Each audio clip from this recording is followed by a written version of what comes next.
Muito boa tarde. Agradecer muito a ter feito este convite para vir cá tentar partilhar. Nós é que agradecemos. Partilhar muito. Um pouco da sabedoria que informa o universo e que tem a sua origem misteriosa nos números, nas proporções, nos ritmos e depois nas formas. As tais formas geométricas e as várias outras formas. E, portanto, quando nós falamos de geometria sagrada, a palavra, apesar da palavra geometria, refere metria, medir, geo é a terra. O outro termo que se usava também era agrimensura, a medida dos campos, da agricultura, né? E foi aí que, de facto, nasceu, em grande parte, essa geometria sagrada. Ou seja, por necessidades práticas, seja por causa das cheias, e para saber em que épocas é que eles tinham que fazer as colheitas, e quando é que era a entrada das estações e o começo das estações, e para fazer as melhores orientações das casas e das cidades, que, através de meios muito rudimentares, começou a ser utilizado realmente formas, seja de medir, seja de compreender melhor a estrutura do universo.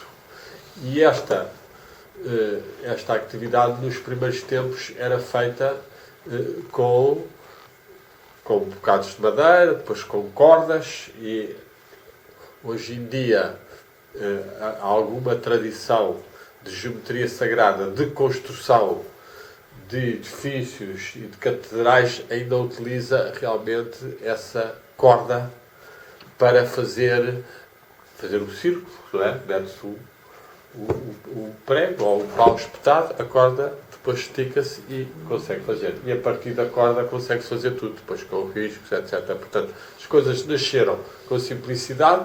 Claro que nós podemos interrogar-nos sempre sobre essa questão. Como é que o ser humano começou a formar a sua noção do círculo, do quadrado, dessas formas mais perfeitas? Foi ao contemplarem a Lua? Foi ao contemplarem o Sol? Foi a verem objetos da natureza?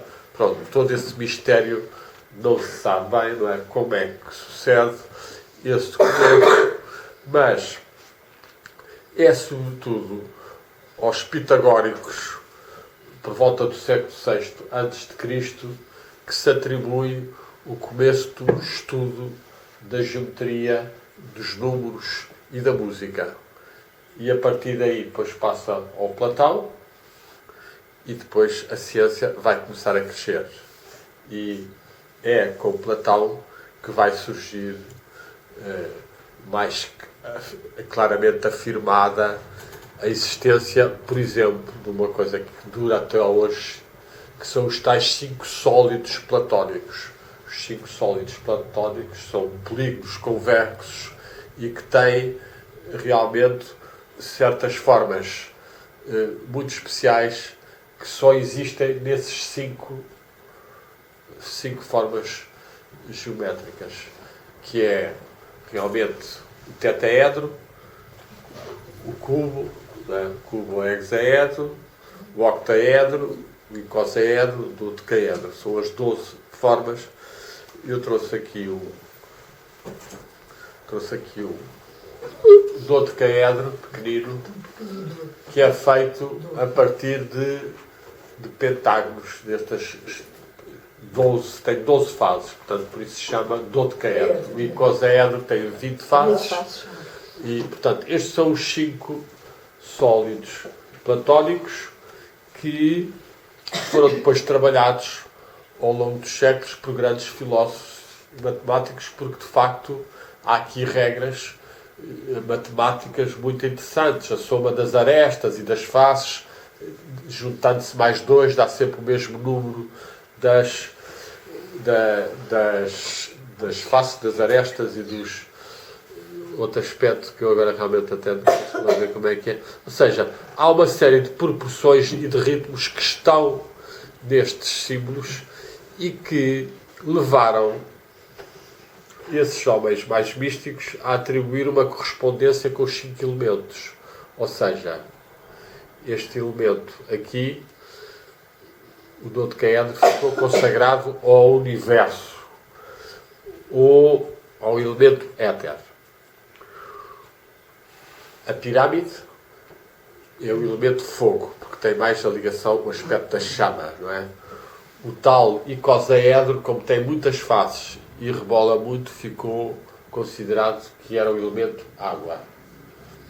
E o cubo, como é o mais estável, ficou ligado com a terra. E nós encontramos, eu trouxe aqui 1 ou 2 textos desses homens a falarem desta correspondência dos sólidos platónicos com os 5 elementos. E a partir daqui isto foi dar origem a muitas práticas, até espirituais, das pessoas, por exemplo, que estão muito instáveis, tentarem ver ou concentrarem-se num cubo ou visualizarem o cubo. Ou seja, considera-se que as formas geométricas têm efeitos nas pessoas. Ou seja, se nós estivermos num sítio com formas muito desarmoniosas e perturbadoras, isso tem um efeito na psique das pessoas, das almas. E as formas quadradas e cúbicas são formas mais estáveis. As formas piramidais realmente ligam mais com a ligação com o fogo, daí que nós até tenhamos nas igrejas muitas vezes aquela representação da divindade em que está um triângulo do céu, porque é tanto o triângulo do fogo como é também a ideia que do ponto primordial descem os raios. E então nós temos também a tal encontro deste movimento e daquele, e que forma a estrela de 6 pontas, que é o símbolo desta união entre as forças que descem dos céus e as forças que sobem da terra para o céu. Ou muitas vezes, por exemplo, nós quando orávamos no princípio do cristianismo e no tempo dos gregos, etc., as pessoas oravam assim, não faziam orar sem estar a usar as mãos, não se usava. Naquela altura toda a gente orava a pedir e a receber as energias, não é? A tradição, vamos lá, geométrica, vai adquirir um símbolo muito poderoso neste sentido com Leonardo da Vinci. Como sabem, o Leonardo da Vinci foi um homem genial, que trabalhou muito a geometria sagrada, os números, as proporções nas suas pinturas, e deixou-nos alguns desenhos em que o ser humano é apresentado também como um ser geométrico, como um ser, e então é apresentado ora com a forma de cruz, ou então com a forma que é mais conhecida da tal estrela de 5 pontas. E então nós vemos, ele tem alguns desenhos a partir do Vitrúvio, em que o homem está assim, alguns desenhos, outro está assim, e ele não faz estes assim, que vão fazer depois alguns homens, o Agripa e o Paracelso, que foram 2 homens já da época do Renascimento e que vão tentar pôr a geometria dentro do corpo humano e dentro do ser humano. Ou seja, quando uma pessoa está nesta posição,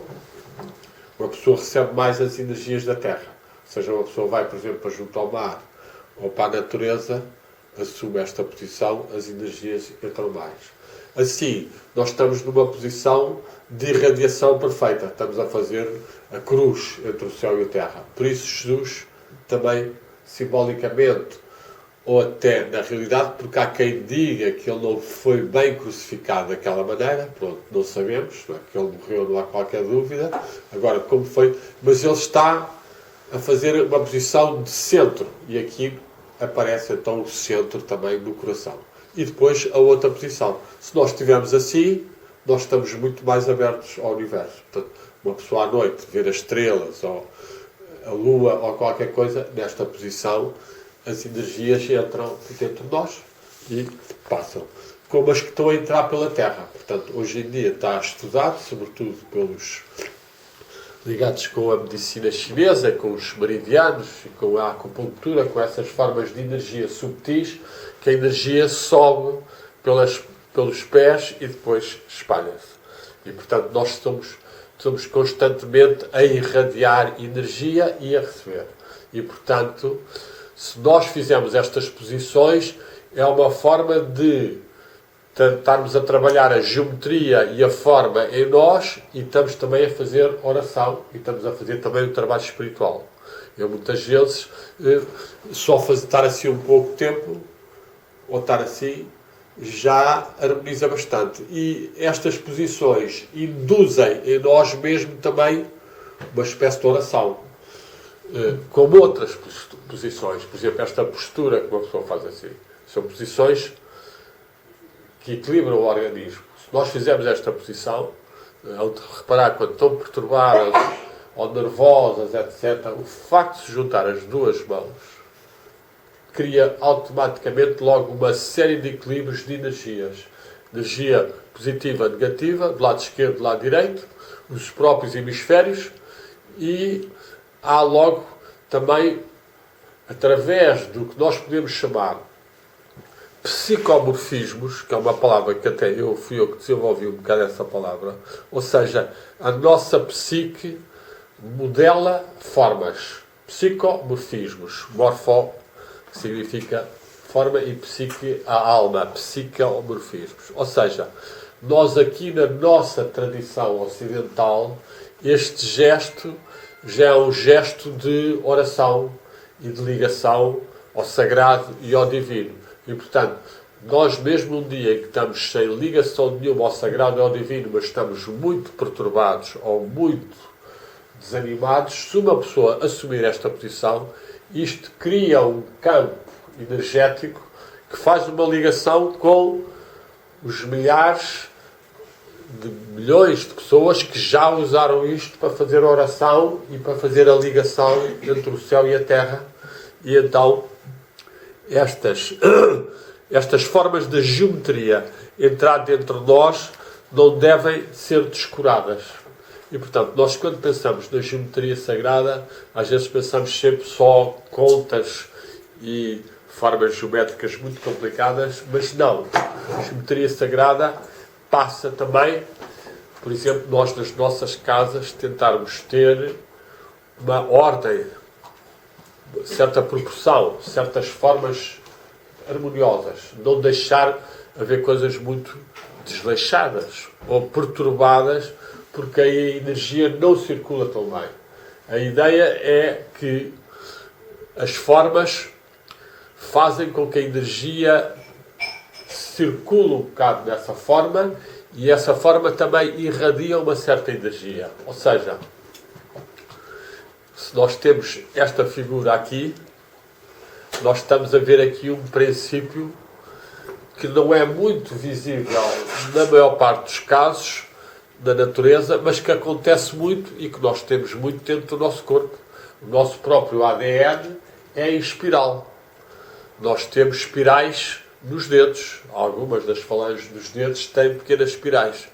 E a espiral aparece na água, aparece nas nuvens, aparece em muitas coisas. Então os chineses fizeram, na representação do dragão, o animal que liga ao céu e à terra, é um animal que tem essa dupla vertente. O dragão é tanto o dragão da terra, como é o dragão das águas, como é o dragão da energia que circula por dentro da terra, que são chamados os veios. E é também o animal celestial, portanto são as correntes que vêm do cosmos e dos planetas, e este animal é bastante cultuado na China e no Japão. Daí que aquelas entradas do Ano Novo, eles muitas vezes utilizam o dragão com aquele tipo de danças, etc. Ora, este movimento é um movimento geométrico, é um movimento em espiral, e é um movimento que nós hoje mesmo vamos reconhecer que o próprio cosmos e a própria rotação da Terra à volta do Sol e o próprio movimento do Sistema Solar não é como nós vimos antigamente, andarem assim a rodar toda a volta, mas isto com o seu próprio movimento é um movimento em espiral, é um movimento progressivo. E, portanto, daí que uma pessoa ter um pouco mais a noção da espiral, e nós vamos encontrar representadas as espirais em muitos locais da arquitetura sagrada, da arquitetura celta, mesmo dentro dos monumentos da arte românica, da Grécia, da Índia e vários povos, para tentarem nos fazer lembrar que não podemos estar tão estagnados sempre a rodar, mas que deve haver uma espiral de crescimento, ou seja, nós estamos sempre a evoluir, não podemos ficar parados sempre à volta da mesma coisa. A pessoa tem que fazer um movimento de aproximar-nos mais do que quer que seja. Pronto. E é esse movimento de aproximação que vai caracterizar, de certa forma, os caminhos mais espirituais, por exemplo, da tradição indiana e da tradição budista, em que nós vemos o Buda, muitas vezes, representado com uma série de serpentes aqui no cimo da cabeça. As serpentes que nos aparecem também no caduceu de Hermes e de Mercúrio, não é? Que é o símbolo da ordem médica, não é? Ou seja, a energia da vida e a tal polaridade masculino-feminino está a circular bem na pessoa, a pessoa sabe ser ativa, sabe ser passiva, sabe ouvir, sabe falar, sabe fazer este equilíbrio do masculino e feminino, sabe ser dura e sabe ser doce conforme a necessidade. Se uma pessoa tem isso, a energia está a circular harmoniosamente. Se uma pessoa está só num lado ou só no outro, essa energia já não circula tão bem. E então, no Buda, ou nos outros, nos Jinas, que é da tradição do Jainismo, que é outra religião muito antiga, eles são representados como a serpente interior chegou até ao cimo da cabeça. E o cimo da cabeça, ou isto aqui, representa também o divino, ou o mais perfeito. E isto é uma tradição que vai aparecer em vários povos e que tem uma correspondência com a nossa própria energia interior. Quando nós conseguimos fazer mais contemplação, ou pensamento, ou oração, pois a energia está mais aqui nestes níveis, não é? Quando nós estamos a falar, pois a energia está a comunicar mais por esta zona aqui. Quando a pessoa está a exprimir os seus sentimentos e as emoções, pois é a zona do coração. Quando há a força, ou a digestão, ou a parte sexual, pronto, tudo isto são níveis dentro deste eixo, que é também um princípio das várias tradições de haver um eixo ou coluna ou árvore da vida que liga estes vários planos do universo, e assim nós vamos, de certa forma, conseguindo fazer um equilíbrio entre o um e o múltiplo. E isso é, no fundo, a base da geometria e da base da numerologia, que é a passagem do 1 ao 2 e depois aos vários números, e depois a tentativa de passarmos da multiplicidade à unidade. E isto é então o símbolo que é apresentado também, que é o símbolo da serpente que morde a sua cauda, o chamado Ouroboros, que é essa serpente que morde a cauda, ou seja, a pessoa consegue fazer chegar a sua consciência tanto à parte mais extrema como à parte mais elevada. Portanto, consegue unir os opostos.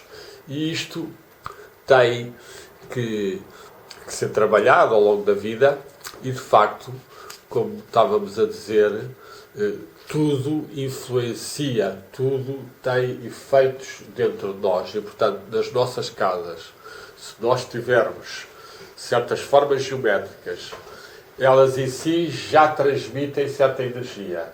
Mas se nós as contemplamos, absorvemos mais essas energias. E das formas mais belas de absorvermos esses ritmos e essas proporções de crescimento naturais são as flores. As flores, uma pessoa que tenha o seu jardim, ou tenha as flores e que as contemple, todo o crescimento das plantas e das flores está baseado no famoso número de ouro, que é uma relação de 1,618 ou 10 para 6,18, que é o chamado a proporção, o retângulo de ouro ou a proporção dourada. Portanto, ou seja, nós temos uma dimensão que é este tamanho, faz de conta, que é até aqui, e temos aqui um quadrado A, B, C, D, e depois nós, quando fizermos um arco que parta e que faça este movimento, isto vai criar aqui uma proporção que é de 6,18, aqui é 10, 6,18. E isto então nós encontramos muito, em muitos monumentos foram construídos segundo essa proporção de 10 para 6,18. Portanto, aqui eu não sei se esta terá 10 para 6,18, não é? Mas provavelmente estará próximo. E quando está muito próximo, esse número é o número que rege quase todas as formas da natureza, e mesmo ao nível do ADN e mesmo ao nível dos neutrinos e protíneos há essa proporção. Portanto, são descobertas bastante modernas, mas que estão a comprovar que, de facto, isto de tal forma que alguns cientistas dizem mesmo esta regularidade deste tipo de proporção mostra que há um design, há uma inteligência, há uma intencionalidade harmoniosa que está por detrás de todo o universo. E isto em si já é quase uma prova da existência de Deus, ou de uma inteligência harmoniosa e proporcional. E, portanto, quando nós contemplamos, por exemplo, o girassol, ou certas conchas, o Nautilus tem também essa proporção. Quando nós contemplamos isso e estamos conscientes de que estamos a entrar em contacto e estamos a contemplar, ainda que uma pessoa não consiga ver exatamente o número, a menos que vá lá com o compasso ou com as coisas, mas se estivermos mais conscientes disso, nós estamos a repercutir sobre nós mais esse tipo de harmonia. E então a nossa própria alma, o nosso próprio ser interior, recebe essas energias e é harmonizada. E isto é uma expressão muito antiga da tradição, que é o que nós contemplamos, nós tornamos. Não é? Há quem diga o que nós dizemos, tornamos, ou o que nós fazemos, tornamos, mas também o que nós contemplamos. Basicamente, se nós estamos a contemplar uma forma geométrica, eu trouxe aqui esta famosa, são do Almada Negreiros, que foi um dos homens que em Portugal trabalhou mais a geometria sagrada, aliás também trouxe este livro dele, Mito, Alegoria e Símbolo, e que trabalhou muito o pentágono, a estrela de 5 pontas, e que pôs lá aqui, por detrás da barca de São Vicente, que seria o protetor aqui de Lisboa, e que põe aqui também São Vicente, ou que teria vindo dos corvos que estariam conservados ali na ponta de Sagres, e que teriam vindo quando Afonso Henriques mandou uma expedição para trazer o corpo que estava lá conservado. Ele tinha sido martirizado no século II ou III na zona de Valença, depois tinha sido levado para ali e conservado por uma tradição moçárabe.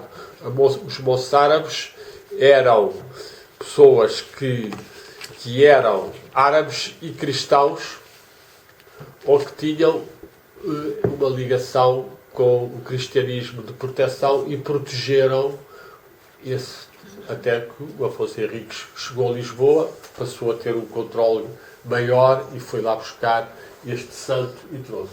Este símbolo da estrela de 5 pontas é, como nós vimos, o ser de braços abertos. E, portanto, e é também a um nível mais profundo, e esta é também uma das minhas ideias e uma certa experiência também, é também o símbolo do nosso próprio espírito. O símbolo, a imagem do nosso espírito. E é importante, então, nós relembrarmos que nós somos corpo, alma e espírito. Não é? Temos este corpo que todos nós conhecemos, depois temos esta alma que é mais vasta. Nossa vasta alma é uma aura, é um campo de energia e de sentimentos e pensamentos. Se nós estamos muito tristes ou deprimidos, nós contraímos. Se nós vamos para o sol, se ouvimos uma música bonita, se estamos a contemplar coisas belas, se há boas notícias, estamos numa conversa interessante, a nossa alma cresce. Não é? E diz que o Buda ou que grandes seres conseguiam que a aura deles crescesse e influenciasse para o bem a humanidade, bastante mais. Portanto, nós devemos ter consciência que a nossa alma assim se retrai ou assim irradia, etc. E quando nós estamos a fazer oração ou quando estamos a fazer contemplação, uma pessoa deve estar consciente: eu estou a trabalhar com a minha aura, estou a irradiar e a receber pela respiração e pela aspiração energias dos mundos espirituais e estou a partilhar. Esta alma, portanto, é algo que está sempre em movimento, sempre em energia. Portanto, nós não vemos geralmente, mas que tem cores, tem formas, irradia, etc. Portanto, nós devemos ter atenção, por exemplo, certas notícias da televisão. Há muitas notícias da televisão, uma pessoa está a ver aquilo, fica logo tudo contraído. Ou depois há órgãos que são logo mais afetados, ou o fígado, ou o coração, etc. Portanto, a pessoa tem que ter muito cuidado com o que é que vê e o que é que deixa entrar para dentro da sua alma. Tudo, se nós somos mais sensíveis, mais vale uma pessoa não ver esse tipo de coisas, não é? Tipo de atentados terroristas, as pessoas estarem a ver aquilo tudo, ou eles a cortarem as cabeças, é uma malucura completa, não vale a pena. Já sabemos que há pessoas desequilibradas que fazem isso, mas não vamos estar a alimentar essa energia e a fazê-la entrar dentro de nós. Tanto mais que é uma das questões complexas de sabermos é o que é que nós levamos para o outro lado. Quando passamos, quando morremos, e vamos imaginar que é conforme algumas tradições dizem, que nós vamos tornar a ver e a sentir tudo o que fizemos e vimos e pensamos cá. Qual é o nosso interesse em estarmos a apanhar outra vez tanta energia negativa da televisão e tantas notícias que não nos interessam nada? Para que é que estamos a fazer aquilo entrar para dentro da nossa alma e depois vamos continuar a ter que trabalhar isso, etc. Portanto, a pessoa tem que ter muito cuidado com os filmes que vê, com a televisão que vê, etc.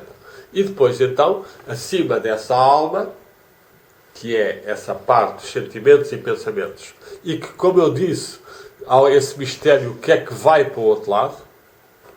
Vai isso ou vai apenas o que foi assimilado bem por dentro de nós? Ou seja, isto leva-nos a uma expressão que nós temos cá em Portugal, que é o saber de cor. Saber de cor, ou seja, cor, o que é que significa cor? Coração. Vem coração. Saber de cor, saber do coração. E, portanto, será que é o que nós sabemos de coração? Ou seja, o que nós gostamos verdadeiramente, seja de pessoas, seja de assuntos, seja disto e daquilo, que vai continuar connosco, e não apenas o que nós ouvimos ou lemos somente